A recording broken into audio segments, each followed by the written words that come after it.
अतिवृष्टीची सर परिस्थिती येण्यापूर्वी जो काही आपत्ती व्यवस्थापनाचा जो निधी होता तोही दिला जात नाही. अनेक अधिकाऱ्यांच्या आपत्ती व्यवस्थापनाचे जे मंत्री आहेत ते गिरीश महाजन आहेत. मध्यंतरी या विषयावरती मी एक प्रकरण ठेवली होती. त्यांच्या आपत्ती व्यवस्थापन पुनर्वसनाच्या फाईलवर वजन ठेवल्याशिवाय ती फाईलच पुढे जात नाही.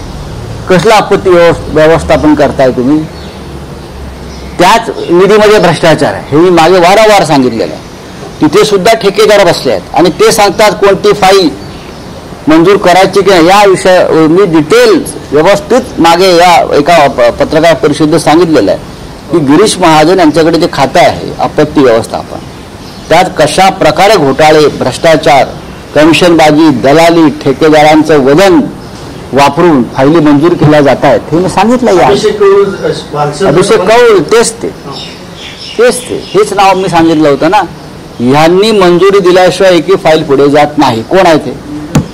कोण आहे? चला थँक्यू.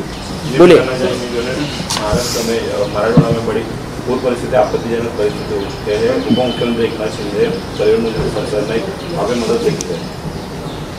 देखिए सरकार खुद आपत्ति में है. पूरा मराठवाड़ा रीजन जो है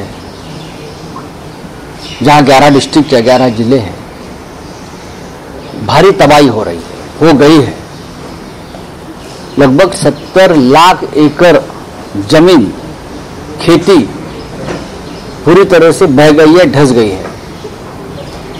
लगभग 40 लाख किसानों को नुकसान हुआ है.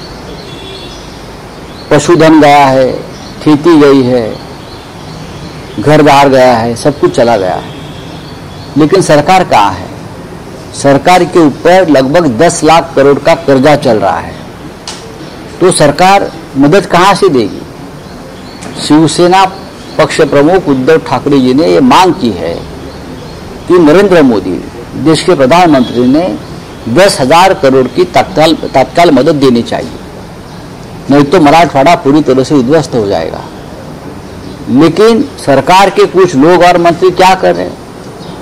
अपने पार्टी के थैली में अपना एक फोटो और पार्टी का चिन्ह लगाकर मदद देने की कोशिश कर रहे हैं. यहाँ भी राजनीति हो रही, लोग मर रहे, लोग खत्म हो रहे, लोगों का आक्रोश चल रहा है, लोगों को खाने पीने को नहीं. और ये शिंदे के लोग वहाँ राजनीति कर रहे हैं. ये ठीक नहीं है. ये बहुत निर्घृण बात चल रही है.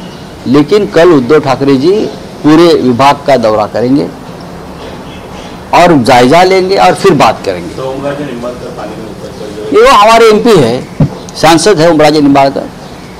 लगभग 3 दिन से पानी में लोगों को बचाने की, लोगों को मदद करने की पूरा प्रयास कर रहे हैं. ये हमारा शिवसेना का एक हमेशा एक धर्म रहा है. संकट के समय फील्ड पर उतरो, राजनीति ना करो. थँक्यू. काय सरकार आता पोचलाय आपल्या थैल्या घेऊन सही शिक्क्यांच्या चिन्हांच्या मंत्री. पण धाराशिवमध्ये शिवसेनेचे खासदार ओमराजे निंबाळकर गेल्या 4 दिवसापासून असंख्य शिवसैनिकांसह चिखलात आणि पाण्यात लोकांना मदत करतायत, लोकांचे प्राण वाचवतायत. लोकांची व्यवस्था स्वतः जातीनं पाहतायत. हा शिवसेनेचा धर्म जो आहे बाळासाहेब ठाकरेंनी शिकवलेला आहे. संकटामध्ये राजकारण करायचं नाही, जात धर्म विचारायचं नाही. 4 दिवस झाले निंबाळकर आमची तरुण खासदार पाण्यामध्ये चिखलामध्ये ते स्वतः आजारी पडलेत पण ते काम करतायत. जालन्यात कृषी मंत्र्यांना लोकांनी घेराव घालून प्रश्नांची सरबत्ती केली.